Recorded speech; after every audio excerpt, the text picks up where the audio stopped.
आज हम डाउजिंग के बारे में देखेंगे। डाउजिंग क्या होता है और उसे किया कैसे जाता है। तो डाउजिंग के बहुत सारे वीडियो यूट्यूब पर पड़े हैं, लेकिन मैं आपको एकदम सिंपल तरीका बताऊंगा डाउजिंग का। डाउजिंग में जनरली इस तरीके के अलग अलग डाउजर्स होते हैं, पेंडुलम्स होते हैं, जिनके उपयोग के माध्यम से हम लोग एनर्जी को देख सकते हैं, पॉजिटिव है निगेटिव है, और ये हमको आंसर देता है यस और नो में, पॉजिटिव और निगेटिव में। अगर आपके पास इस तरीके का कोई इंस्ट्रूमेंट नहीं है डाउजर का, तो आप रुद्राक्ष को आप इसके अंदर एक धागे के अंदर डालकर भी इसका उपयोग आप कर सकते हैं, जैसा कि मैं आपको करके बताऊंगा अभी। जैसे ये आपने रुद्राक्ष डाला है और इसको आपने, जैसे आपको वीडियो में ये महसूस हो सकता है कि मैं इसको हिला रहा हूँ, लेकिन मैं नहीं हिला रहा हूँ, ये डाउजर अपने आप ही राउंड अप करेगा। जैसे अभी देखिए, इसको यहाँ मैंने पकड़ा तो ये क्लॉकवाइज घूमना शुरू हो गया यहाँ पे, मतलब यहाँ का जो एनर्जी लेवल है वो पॉजिटिव है और ये उसको दर्शा रहा है। अब आपने इसका उपयोग कैसे करना है, तो ये केवल दो चीजें बताता है, यस और नो। और एक चीज होती है न्यूट्रल। जैसा कि अब ये देख रहे हैं आप, ये मेरे हाथ पे ये पॉजिटिव बता रहा है। अब इसकी जगह मैं अगर कोई निगेटिव चीज रख दूं तो ये निगेटिव बताएगा। और एक होगा इसका इस तरीके का मूवमेंट, तो मतलब ये एस भी नहीं है और नो भी नहीं है, मतलब ये 50-50 है।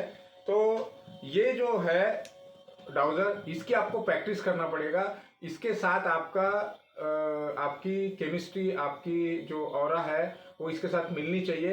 करके आप कोई भी रुद्राक्ष को डाउजर करके यूज कर सकते हैं, या किसी भी चीज को। ये मेरा पर्सनल डाउजर है, इसका नाम मैंने गणेश रखा है। और इसको आपने 4 से 5 दिन या 7 दिन, 20 दिन, 21 दिन आप इसको गले में धारण करके रखेंगे, तब इसका फ्रीक्वेंसी और आपका फ्रीक्वेंसी मिलना शुरू होगा और ये आपको आपके जवाब देना शुरू करेगा। इसके जो जवाब देने का तरीका होता है वो होता है यस और नो।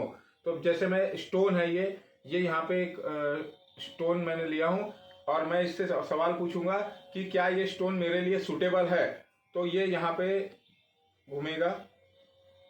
जैसा कि आप देख रहे हैं यहाँ पे ये एंटी क्लॉकवाइज घूम रहा है, मतलब ये बोल रहा है कि ये स्टोन मेरे लिए सुटेबल नहीं है।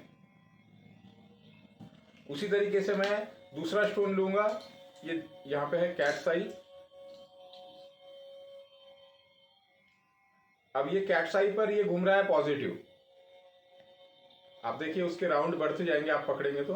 और ये आपको आएगा प्रैक्टिस से, इसका आपने कंटिन्यू प्रैक्टिस करना है कि आपका ये हाथ जो है वो हिले नहीं, और ये मतलब आपको पता होना चाहिए कि आप इसको हिला नहीं रहे हैं। इसी के माध्यम से हम 7 चक्रास का हीलिंग कर सकते हैं। इसी के माध्यम से हम चक्रास को चेक कर सकते हैं। इसी के माध्यम से हम एनर्जीज को चेक कर सकते हैं। इसी के माध्यम से हम वास्तु को चेक कर सकते हैं।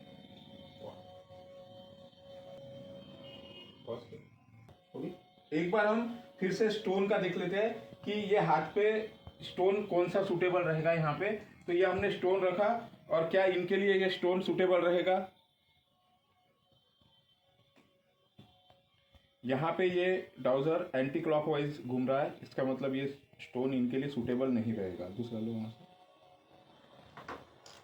अब ये दूसरा स्टोन यहाँ रखते हैं हम। अब ये मून स्टोन है, मोती है। अब ये रत्न इनके लिए सूटेबल रहेगा, ये क्लॉकवाइज घूम रहा है यहाँ पे। अब इसी तरीके से हम लोग चक्रास के लिए, रेकी हीलिंग में चक्रास का बड़ा इंपॉर्टेंट होता है। चलो तो आइए इनके चक्रास को हम देखते हैं।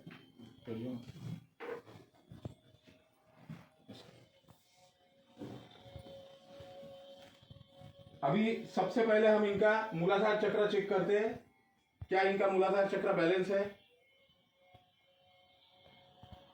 ये इनबैलेंस बता रहा है यहाँ पे, एंटी क्लॉकवाइज घूम रहा है। मूलाधार के बाद हम देखते हैं स्वादिष्टान चक्र, इनका बैलेंस है, यस बैलेंस है। इसके बाद में मणिपुर चक्र देखते हैं, मणिपुर चक्र भी बैलेंस है। हार्ट चक्र देखते हैं, हार्ट चक्र भी बैलेंस है। थ्रोट चक्र देखते हैं, विशुद्धि चक्र।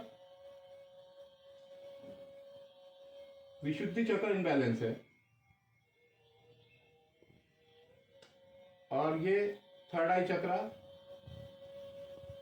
बैलेंस है। विशुद्धि चक्र और मूलाधार चक्र ये दोनों इनबैलेंस है इनके। आइए हम रेकी के माध्यम से, आपने रेकी कॉलिंग करनी है। अब मेरे पास में वो सारी चीजें मेरे पास में हरदम ही एनर्जी प्रवाहित रहती है, इसलिए मैं इसमें ज्यादा ये नहीं करूंगा। आपने रेकी कॉलिंग करनी है। रेकी कॉलिंग करने के बाद में आपने सिंबल निकालना है। सिंबल निकालने के बाद स्थिर करना है सिंबल को, गायत्री मंत्र का उच्चारण करना है और यहाँ पे उसका हीलिंग देना है थ्रोट चक्रा पे। थ्रोट चक्रा पे उसका हीलिंग देना है। फिर हमने 2 से 3 बार उसको हील करना है और ऊर्जा को बाहर फेंकना है। निगेटिव एनर्जी को हमने बाहर की तरफ थ्रो करना है। और उसी तरीके से मूलाधार चक्र पर भी हमने एनर्जी को, और ऑरा क्लीनिंग का भी हम इसी में ले लेते हैं। ऑरा क्लीनिंग में भी उसी तरीके का रहेगा, आपको सारे ऑरा क्लीनिंग करना है, पूरे चक्रास बैलेंस करने हैं। तो आप देखेंगे कि हमने वही आपने रेकी कॉलिंग किया, सारे चक्रास बनाए और उसके बाद में आपने इनका ऑरा क्लीनिंग शुरू किया। ऑरा क्लीनिंग का प्रोसीजर जो है वो इस तरीके से होगा। आपका भाव होना चाहिए कि आप उनके ऑरा को पूरा खींचकर क्लीन कर रहे हैं। ये प्रोसीजर जो है ये कम से कम 7 बार से 24 बार तक होनी चाहिए।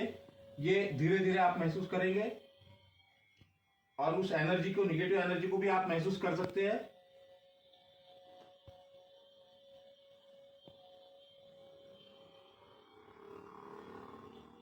ऑरा एक ऐसी चीज होती है कि जिसके माध्यम से हम ये तक पता लगा सकते हैं कि इस व्यक्ति को कौन सी बीमारी है या कौन सी बीमारी होने वाली है। आइए हम इसको, अब ऑरा क्लीनिंग के बाद हम इसको चेक करते हैं हमारे बैलेंस चक्र को किस तरीके से। मैं रुद्राक्ष से चेक करता हूं इस बार। रुद्राक्ष भी जो है वो सेम ही रिजल्ट वाला होगा। मूलाधार चक्र बैलेंस,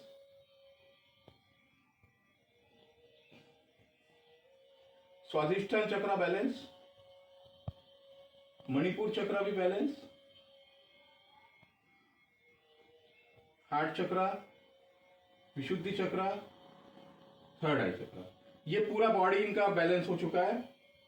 और ये एक बार करने से नहीं होगा, दिन में आपको 2 बार करना होगा और कंटिन्यू करना होगा। आप देख रहे हैं कि इसका स्पीड बढ़ते जा रहा है अब। तो इस तरीके से हम ये डाउजिंग कर सकते हैं। डाउजर को आपने अपने साधना में शामिल करना है। और डाउजर आप अगर रुद्राक्ष का बना रहे हैं तो रुद्राक्ष के डाउजर को आपने 5 दिन, 7 दिन, 21 दिन गले में धारण करना है। उसके बाद आप उसका उपयोग कर सकते हैं। सबसे पहले आपको जो आनी चाहिए इसमें वो है डाउजिंग को आना चाहिए। ये बैलेंस हो जाए इसका मतलब आप सही है। और ये आंसर 2 ही बात में देगा। एक देगा क्लॉकवाइज। आप ना का जवाब कैसे दोगे? देखिए एंटी क्लॉकवाइज घूम रहा है वो। और आप 50-50 का जवाब कैसे दोगे? देखो ये है डाउजिंग। आशा करता हूँ मेरा वीडियो आपको पसंद आया होगा। इसको लाइक और शेयर जरूर करें, चैनल को सब्सक्राइब करें। अच्छा लगे तो आगे फॉरवर्ड भी करें। धन्यवाद।